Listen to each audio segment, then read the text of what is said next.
Assalamualaikum warahmatullahi wabarakatuh. Hello students, how are you today? I hope you all in a good condition. Before we start our lesson today, let's reciting basmalah and pray together. Bismillahirrahmanirrahim. Rabbi zidni ilma warzuqni fahma. Amin ya rabbal alamin.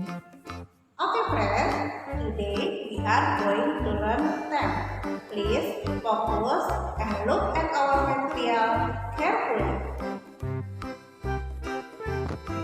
Teman-teman, hari ini kita akan mempelajari tema 8 Bumiku, subtema 1 perbedaan waktu dan pengaruhnya. Tujuan pembelajaran kita hari ini adalah yang pertama, siswa dapat menganalisis pelaksanaan kewajiban, hak, dan tanggung jawab sebagai warga negara beserta dampaknya dalam kehidupan sehari-hari. Yang kedua, siswa dapat mengidentifikasi geografis dan kehidupan sosial budaya, ekonomi, politik di wilayah ASEAN. Yang ketiga, siswa dapat memahami interval nada.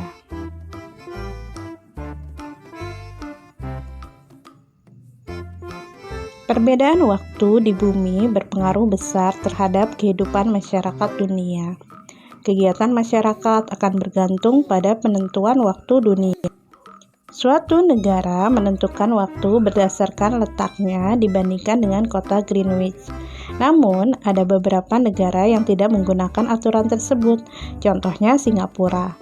Meskipun secara geografis Singapura memiliki kesamaan waktu dengan Indonesia bagian barat, tetapi Singapura menggunakan zona waktu yang sama dengan Indonesia bagian tengah.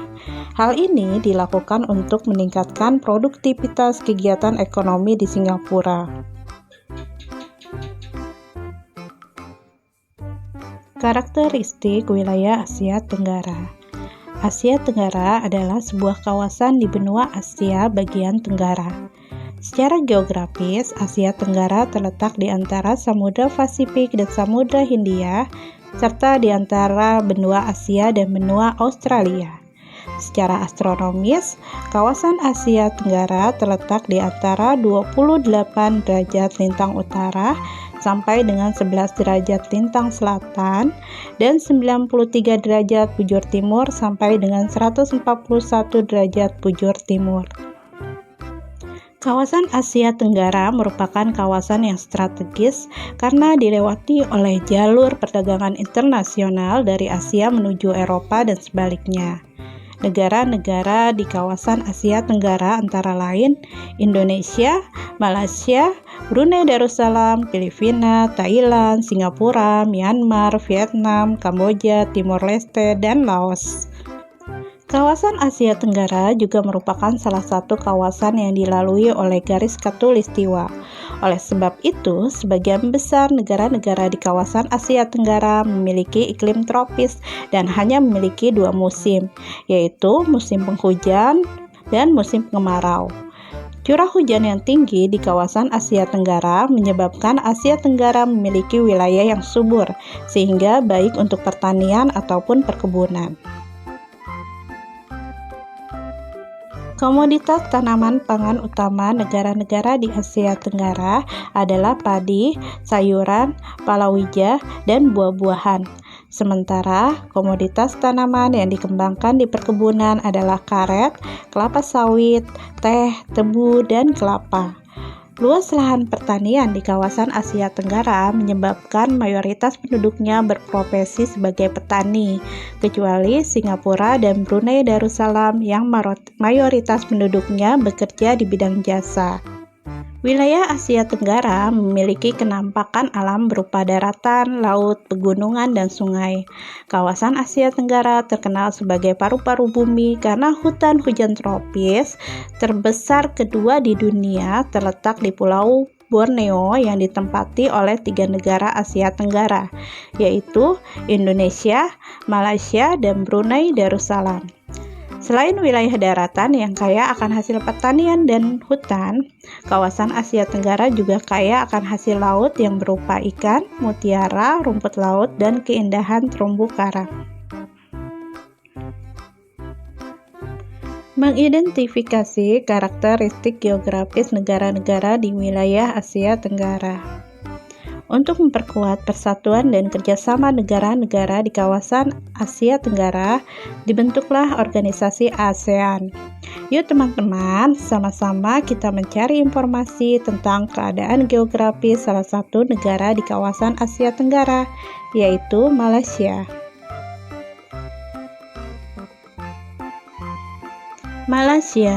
Malaysia adalah negara federal yang terdiri atas 13 negara bagian dan 3 wilayah persekutuan.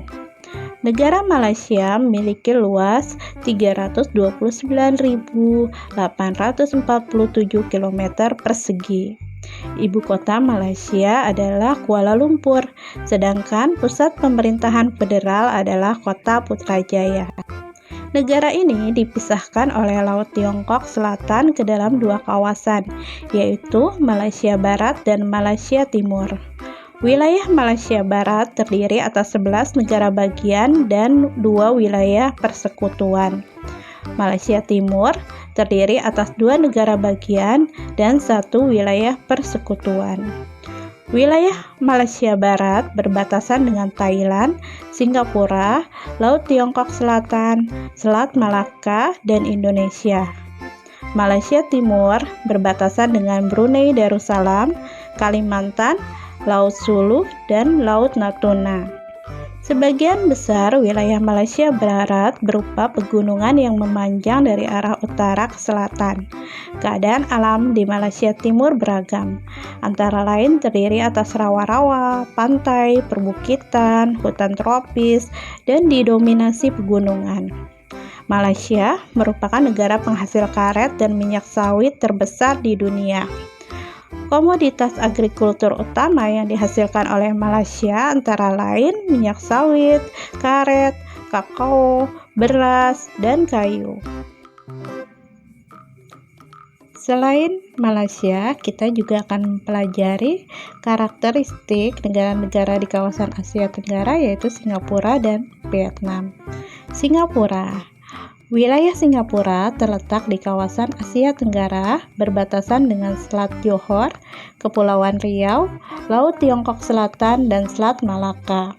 Wilayah Singapura terdiri atas 1 pulau utama dan 63 pulau kecil, antara lain Pulau Tekong Besar, Pulau Sentosa, Pulau Ubin, dan Pulau Ayer Cawan.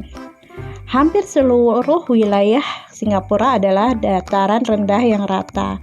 Selebihnya tanah bergelombang dengan beberapa bukit di sebelah barat daya, antara lain Bukit Mandai, Bukit Timah. Selain itu, wilayah Singapura juga dilalui oleh Sungai Kranji. Sebelum pembangunan dilakukan, wilayah Singapura berupa hutan lebat. Kini pengembangan kota dilakukan bahkan sampai rawa-rawa sekitar pantai. Ibu kota negara Singapura adalah Singapura. Luasnya 697 km persegi. Kepala negaranya presiden. Etnisnya Tionghoa, Melayu, India. Hasil utamanya industri, perdagangan, dan jasa. Agamanya Tao, Buddha, Islam, dan Kristen. Bahasanya adalah Inggris, Melayu, Tiongkok, Tamil. Mata uangnya adalah dolar Singapura.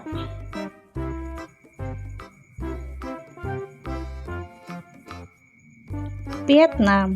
Letak negara Vietnam berbatasan dengan Tiongkok, Laut Tiongkok Selatan, Laos, dan Kamboja. Bentang alam Vietnam berupa pegunungan di barat laut dengan puncak tertinggi adalah Gunung Phan Xiphan. Gunung tersebut memiliki keanekaragaman flora dan fauna. Di bagian utara Vietnam terdapat dataran tinggi yang sangat luas dan disebut Tanah Tinggi Tonkin yang dilalui oleh Sungai Merah. Tanah Tinggi Tonkin terletak di delta Sungai Merah. Di bagian tenggara Vietnam terdapat pegunungan Annam yang terletak sejajar dengan pesisir Vietnam. Di sebelah selatan Vietnam terdapat delta Sungai Mekong. Ibu kota Vietnam adalah Hanoi. Luasnya 331.210 km persegi. Kepala negaranya adalah presiden. Etnisnya Vietnam, Tionghoa, Thai, Khmer, Muong. Hasil utama beras, jagung, kayu jati, karet. Agamanya Tao, Buddha, Kristen, Konghucu. Bahasanya Inggris, Melayu, Tiongkok, dan Tamil. Mata uang Vietnam adalah dong.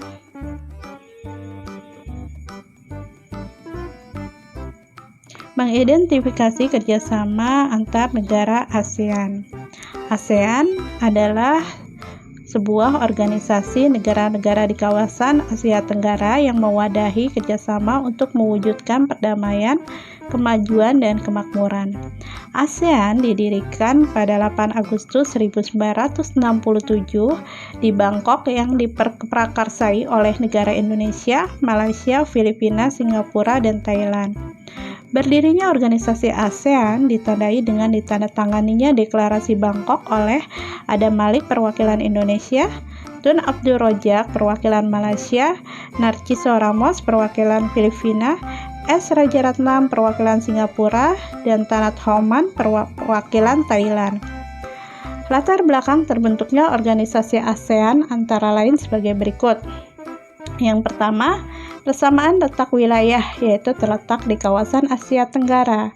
Yang kedua, persamaan nasib sebagai bangsa yang pernah dijajah oleh bangsa asing, kecuali Thailand. Yang ketiga, adanya perselisihan antar negara di wilayah Asia Tenggara yang dapat mengancam persatuan.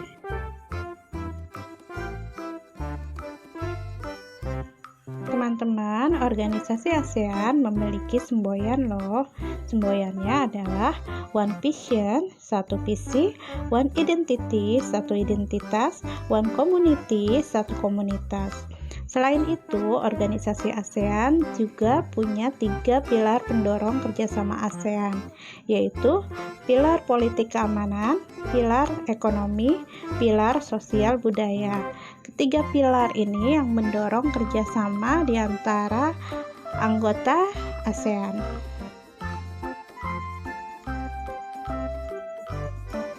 Kerjasama ASEAN dalam bidang ekonomi. Yang pertama, pembentukan kawasan perdagangan bebas AFTA yang menetapkan tarif khusus bagi barang dan jasa sesama negara anggota ASEAN. Yang kedua, pembentukan IRRI yang bertugas melakukan penelitian dalam bidang pertanian. Yang ketiga, pendirian proyek industri bersama. Yang keempat, adanya Badan Promosi ASEAN. Yang kelima, mengembangkan profesi pariwisata, perikanan, dan perkebunan antar negara di kawasan Asia Tenggara. Yang keenam, pendiri koperasi ASEAN atau ASEAN Cooperative. Kerjasama ASEAN dalam bidang politik. Tujuan kerjasama ASEAN dalam bidang politik adalah untuk menciptakan stabilitas di kawasan Asia Tenggara. Yang pertama, pembentukan JOVAN yang berisi keinginan untuk menjadikan kawasan Asia Tenggara sebagai kawasan yang damai, bebas, dan netral. Yang kedua, Defense Minister Meeting merupakan bentuk kerjasama di bidang politik negara-negara ASEAN yang merupakan pertemuan rutin di antara Menteri Keamanan yang ada di negara-negara anggota ASEAN. Yang ketiga, perjanjian ekstradisi ASEAN yang menangani tersangka kejahatan yang melarikan diri ke kawasan negara-negara ASEAN. Yang keempat, perjanjian kawasan bebas nuklir.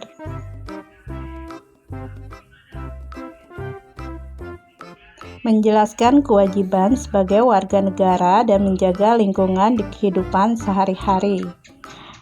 Kerjasama negara-negara ASEAN dilakukan dalam berbagai bidang. Salah satunya adalah kerjasama di bidang lingkungan hidup. Kerjasama ASEAN di bidang lingkungan hidup diarahkan untuk menciptakan wilayah Asia Tenggara yang bersih dan hijau untuk pembangunan berkelanjutan dan memastikan perlindungan lingkungan, keberlanjutan sumber daya alam, serta kualitas kehidupan masyarakatnya yang tinggi. Menjaga lingkungan dapat dilakukan mulai dari diri sendiri dan sebagai warga negara. Kewajiban menjaga lingkungan berlaku untuk setiap warga sesuai perannya masing-masing. Masyarakat berperan aktif menjaga lingkungan sekitarnya, dimulai dari lingkungan terkecil yaitu keluarga. Pejabat pemerintah mengeluarkan kebijakan yang mendukung upaya pelaksanaan menjaga lingkungan. Berikut adalah contoh menjaga lingkungan di kehidupan sehari-hari. Yang pertama, mengelola sampah dan mengurangi penggunaan kantong plastik. Yang kedua, membuang sampah pada tempatnya. Dan yang ketiga, melakukan penghijauan di lingkungan tempat tinggal. Selain memiliki kewajiban untuk menjaga lingkungan, warga negara juga memiliki hak dan kewajiban untuk mendapatkan pendidikan. Mendapatkan pendidikan adalah salah satu hak yang harus diterima setiap warga negara. Hak dan kewajiban warga negara diatur dalam Undang-Undang Dasar 1945. Salah satunya pada pasal 31. Yang pertama, setiap warga negara berhak mendapatkan pendidikan. Kedua, setiap warga negara wajib mengikuti pendidikan dasar dan pemerintah wajib membiayainya. Yang ketiga, pemerintah mengusahakan dan menyelenggarakan suatu sistem pendidikan nasional yang meningkatkan keimanan dan ketakwaan serta akhlak mulia dalam rangka mencerdaskan kehidupan bangsa yang diatur dengan undang-undang.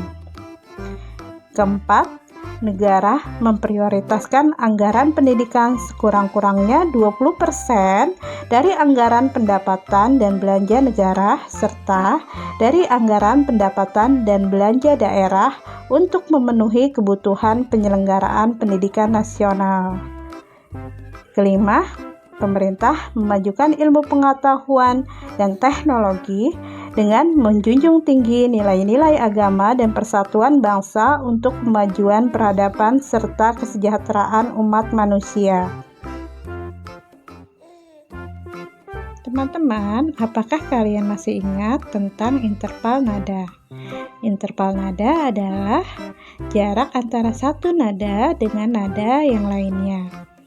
Jenis interval nada dibedakan menjadi dua berdasarkan cara memainkannya, yaitu interval harmonis, dua nada yang dibunyikan secara bersamaan.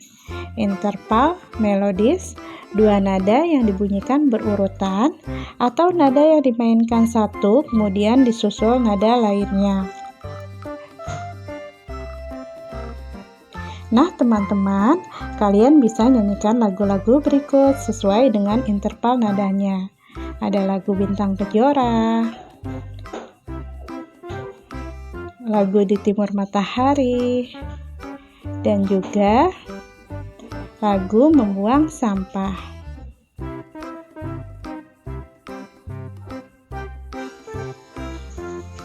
Nah teman-teman, setelah kita mempelajari bersama tentang materi tersebut, sekarang saatnya mengerjakan tugas. Tugasnya adalah yang pertama, tuliskan letak geografis dan astronomis kawasan Asia Tenggara. Yang kedua, tuliskan minimal 3 karakteristik kawasan Asia Tenggara. Dikerjakan di buku tulis. Jangan lupa tulisannya harus rapi dan dikumpulkan tepat waktu ya. Thanks for your attention. I hope you